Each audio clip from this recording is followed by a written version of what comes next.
Italia es declarado en estado de emergencia. Los fallecidos se acercan a los 300 mientras el pueblo de las 100 iglesias queda en escombros. Cierre de Edición reporta desde el lugar. Y la madre naturaleza azota sin clemencia a los Estados Unidos. Indiana es devorado por un tornado. Iowa es arrasado por las fuertes lluvias que se llevan todo a su paso. Impactantes imágenes. Me da dolor verlo ahí. Y le mostraremos el testimonio de un inmigrante encarcelado. Se encuentra al borde de la muerte. Su familia pide clemencia a las autoridades. No quisiera que se muriera en la cárcel, ¿no? Una verdadera crisis en las cortes de migración. El recorte de personal que tiene la intención de deportar a más indocumentados. Y su vida está en peligro. Y un hombre en Nicaragua es encarcelado, pero no por las autoridades. Es su propia madre quien lo tiene tras las rejas. Una historia que usted no se puede perder. Fue una tristeza. En vivo, transmitiendo a todo Estados Unidos y el resto de América. Esto es Noticiero Cierre de Edición con Pedro Ferriz. Hola, ¿qué tal? Muy buenas noches. Bienvenidos a Cierre de Edición. Les saluda con mucho gusto su amigo Pedro Ferriz. Comenzamos esta edición con un enlace desde Italia, después de las fuertes réplicas registradas tras un sismo que dejó en ruinas la zona centro del país. Nuestra corresponsal Marinela Stremamuno viajó hasta la ciudad de Amatrice, uno de los epicentros del sismo, y desde ahí nos reporta. Adelante, Marinelis. Sí, nos encontramos en Amatrice, una de las poblaciones más afectadas en este gran terremoto que sufrió el día de ayer el centro de Italia. La destrucción es bastante grande, se habla de una magnitud superior a lo vivido en L'Aquila en el 2009. La cifra de fallecidos aumenta lamentablemente, se habla a esta hora de 250 muertes, 365 personas en los hospitales. Hemos visto bastante movimiento de funcionarios de protección civil intentando aún rescatar personas entre los escombros.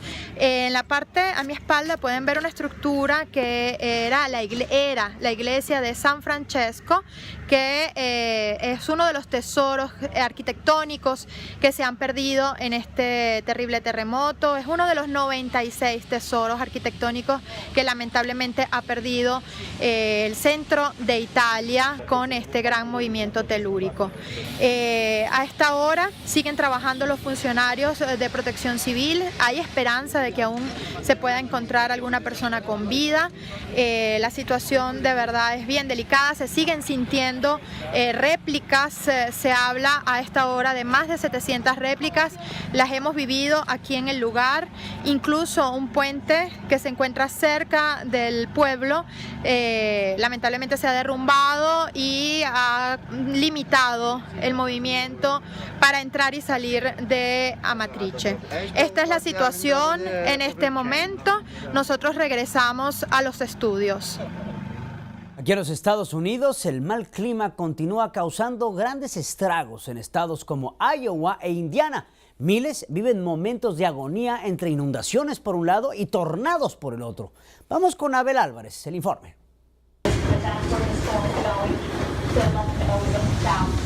Las imágenes parecieran sacadas de una película de terror.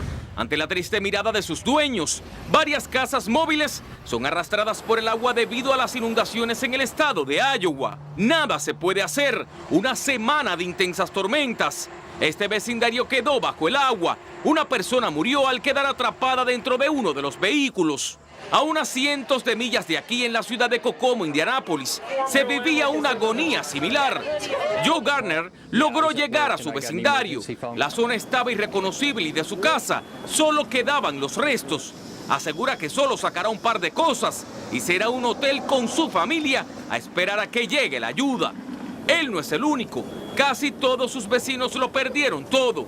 La ciudad fue arrasada por uno de los 8 tornados que golpearon la región. La mayor muestra de la destrucción es la cafetería Starbucks, que quedó totalmente destruida, derribada por los fuertes vientos como si fuera de papel.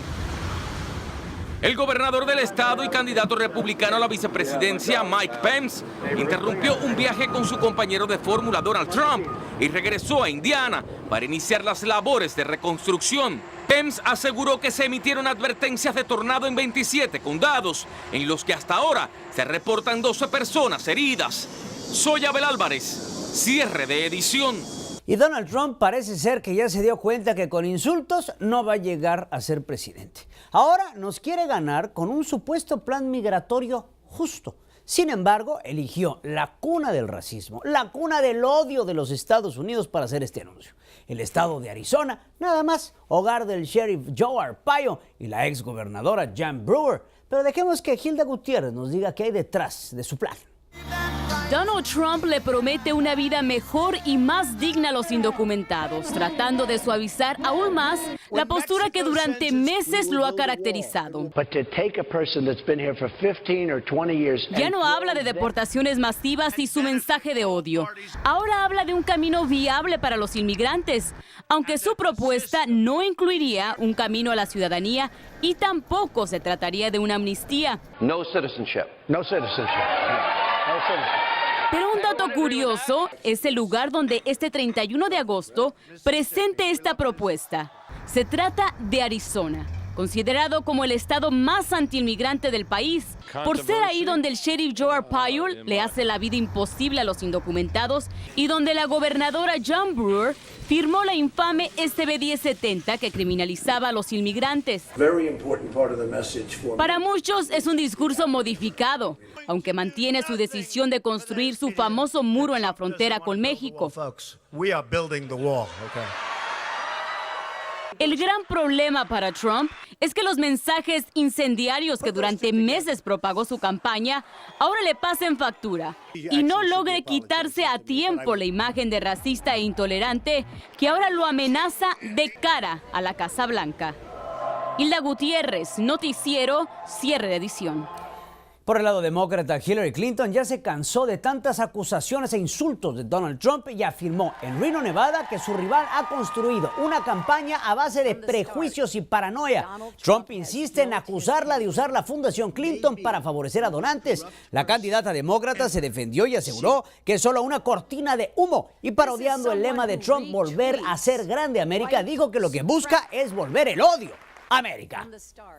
Viajamos hasta El Salvador, donde las pandillas sufrieron un duro golpe. Decenas de criminales fueron arrestados en una intensa cacería en la ciudad más peligrosa del país. Josué Natán Baquis, tu informe.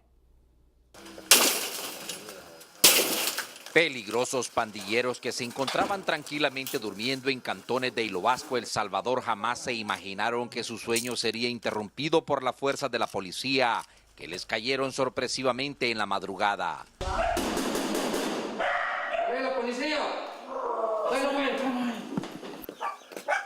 Los agentes llevaban órdenes de capturar a esos delincuentes terroristas y a sus cabecillas que han cometido más de 14 asesinatos en ese municipio, además de sembrar el miedo en los pobladores. Al momento de realizar los operativos, los agentes decomisaron varios vehículos que les servían a los pandilleros para movilizarse y armas de fuego con las que cometieron los crímenes.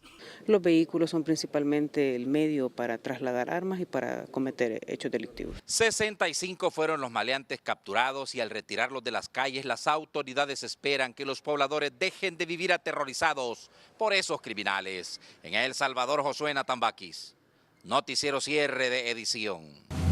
Y no se vaya, aún tenemos más aquí en cierre de edición. Al regresar, la peligrosa condición a la que es sometido un indocumentado en un centro de detención que podría morir en cualquier momento. Además, no fue uno ni dos, sino tres los hijos del Chapo secuestrados. Los detalles de la historia que pone a temblar a México. También, muchos casos migratorios podrían terminar en deportación. Aquí le diremos por qué. Más adelante, fuimos en búsqueda de un esquizofrénico que siembra pánico en un pueblo de Nicaragua. No creerá lo que descubrimos. ¡No se vaya!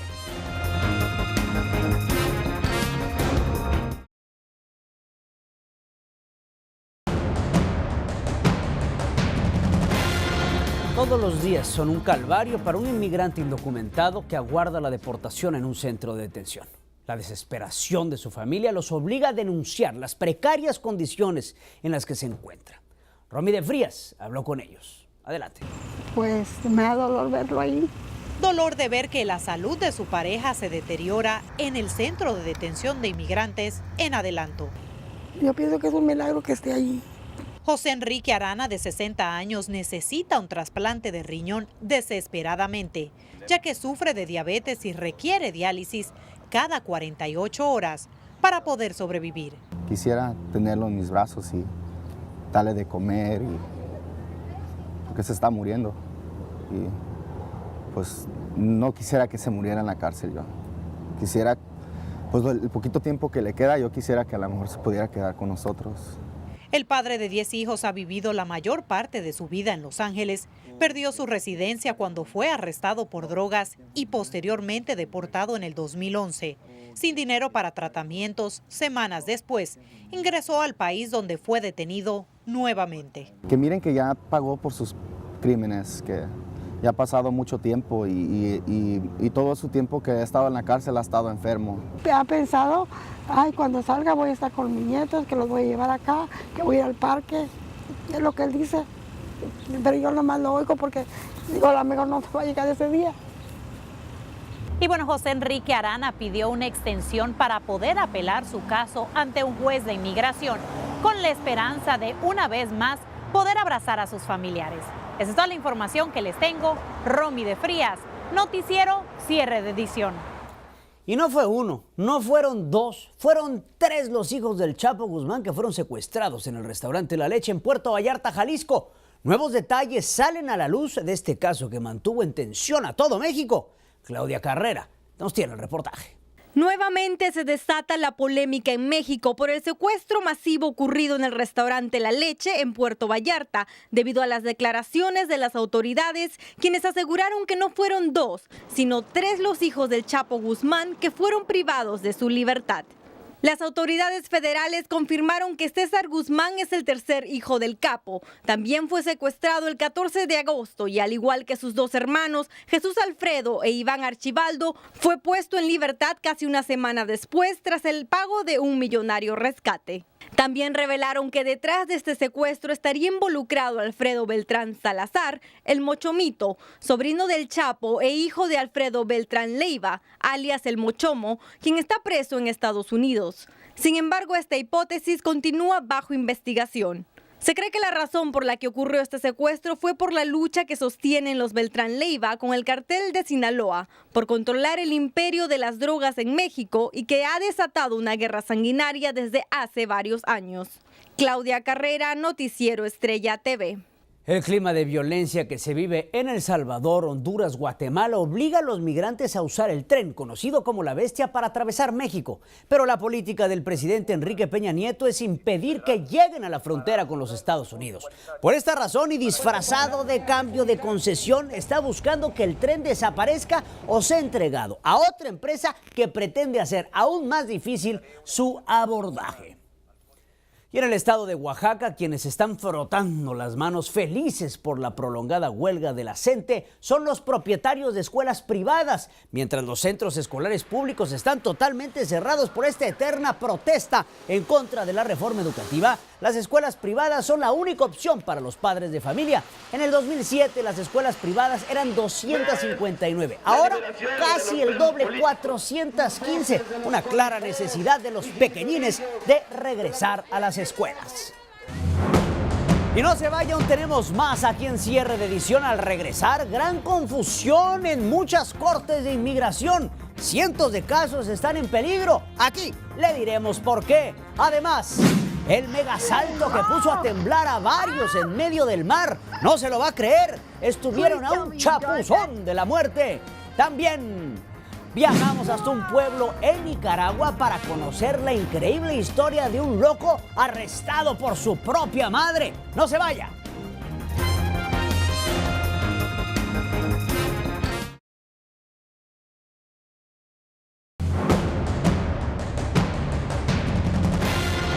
En Mississippi, un horrendo hallazgo tiene consternados a miles de fieles católicos. La policía encontró dentro de una vivienda en la ciudad de Durant los cuerpos apuñalados de dos monjas. Sor Paula Merrill y la hermana Margaret Helt fueron atacadas a cuchilladas. Ambas ayudaban como enfermeras en una clínica local y fueron reportadas como desaparecidas hasta que las autoridades allanaron la casa en donde vivían y se llevaron tremenda sorpresa.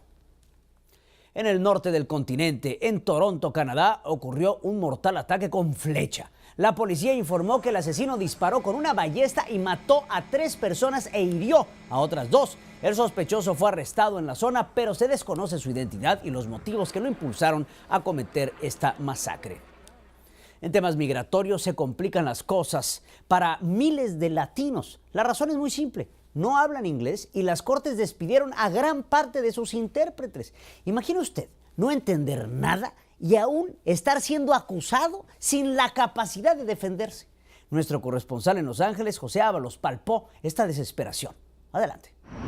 Miles de personas a nivel nacional en procesos migratorios pudieran perder sus audiencias en corte o inclusive ser deportados, ya que cientos de intérpretes fueron despedidos y reemplazados por novatos. Y no tienen la experiencia para poder llevar a cabo una audiencia. Esas personas no van a poder ser escuchadas correctamente por un juez de migración y su vida está en peligro, porque si son deportados muchos de ellos a sus países, ahí van a morir. Abel Bautista y sus 9 familiares no quieren imaginarse lo devastador que sería para ellos que el traductor asignado para su caso de inmigración malinterpretara las palabras del juez. Los traductores nuevos tienen que estar muy bien capacitados porque al momento de que están recibiendo la señal o el idioma del inglés, al mismo momento tienen que estar transmitiendo en mixteco o en español. Y para algunas personas se equivocan y una palabra cambia todo. El caso de Abel es complicado porque su primer lengua es el mixteco. Según los intérpretes, el 80% de ellos perdieron sus trabajos a nivel nacional, complicando enormemente la labor de los abogados, que solo hablan inglés. Como representante de los inmigrantes en las cortes de inmigración, esto les va a afectar a nuestros clientes en sus audiencias porque no van a tener intérpretes competentes para traducirles en sus audiencias. Los traductores de las Cortes de California fueron los primeros en iniciar este tipo de demostración. Se espera que en los próximos días por lo menos otros 7 estados se les unan. Todos ellos con la firme esperanza nos contaron de que muy pronto les devuelvan su trabajo por el bienestar de todas estas familias. José Ábalos, Noticiero, cierre de edición. Y vean este encuentro inesperado que sorprendió a unos turistas estadounidenses en las costas de Baja California. Este es el momento cuando una ballena jorobada y su cría hacen su aparición muy cerca de un grupo de personas que navegaban en kayak. Pero tremendo susto se llevaron cuando la ballena, vean nada más, salta muy cerca de ellos. Afortunadamente sobrevivieron este tremendo chapuzón de este cetáceo que casi los apachurra. Nos vamos hasta Colombia, donde comienzan a revelarse algunas de las concesiones que hizo el presidente Juan Manuel Santos a cambio de la paz con las FARC. La principal es la garantía de que la guerrilla tendrá al menos 10 congresistas en el Senado y la Cámara. Por supuesto, todo esto se decidirá en el plebiscito de octubre próximo, donde el pueblo colombiano tendrá la última palabra sobre las negociaciones del presidente Santos. Ya veremos si los colombianos quieren ser representados por rebeldes. Y no se vaya, aún tenemos más aquí en Cierre de Edición. Al regresar, la dolorosa decisión de una madre: encarcelar a su propio hijo. Aquí le diremos por qué. Además, la cantante Belinda encajuelada, ¿por qué terminó en estas condiciones? Aquí le decimos, no se vaya.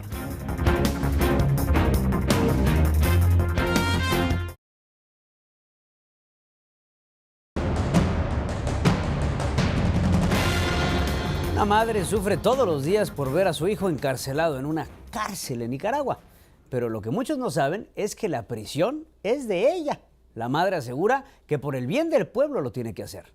Marlene Balmaceda llegó hasta el lugar para contarnos esta historia. Esa madre no tuvo más remedio que construirle esa cárcel a su hijo Ariel en su propia casa, en un pueblo de Nicaragua, para evitar una tragedia debido a que destruye todo lo que encuentra a su paso cuando se pone violento. Él me ha quemado roperos, él me ha quemado mesas aquí, está todo lo que yo tenía, no hay nada, todo lo quemó. La madre de Ariel le pasa la comida por esa puerta que está bien asegurada y por ese tubo le pasa agua para que se bañe, pero no abre la reja ni por un instante para no poner en peligro la vida de sus familiares y la de sus vecinos, aunque le parte el alma verlo encerrado. Porque cuando él le pega eso, él se escapa y llevar esa pared. Con las canillas, con las manos le da. Para mí fue una tristeza. Los vecinos temen que si la madre de Ariel lo deja en libertad, podría cometer un crimen con alguno de los niños que van a la escuela, porque ya estuvo a punto de hacerlo. La familia de Ariel está haciendo los trámites para traerlo a este hospital psiquiátrico en la capital nicaragüense, rogándole a Dios que con un buen tratamiento su hijo pueda quedar en libertad. En Managua, Nicaragua, Marlene Balmaceda, cierre de edición. Y a Belinda la tuvieron que encajuelar, pero fue por gusto propio. La bella cantante burló de esta forma a la prensa que esperaba la salida de la PGR, donde declaraba por delito de evasión fiscal. Se metió a la cajuela de su automóvil, a la cajuela del abogado, para escapar de la prensa. Pues no tienen vergüenza para poder evadir impuestos, pero eso sí, para esconderse de la prensa, se van. Pero juzguen ustedes mismos, ¿creen que esta bella chica debería de acabar en prisión? Los dejamos con estas imágenes para que disfruten. Muy buenas noches, yo soy Pedro Ferriz y recuerden, hagamos historia.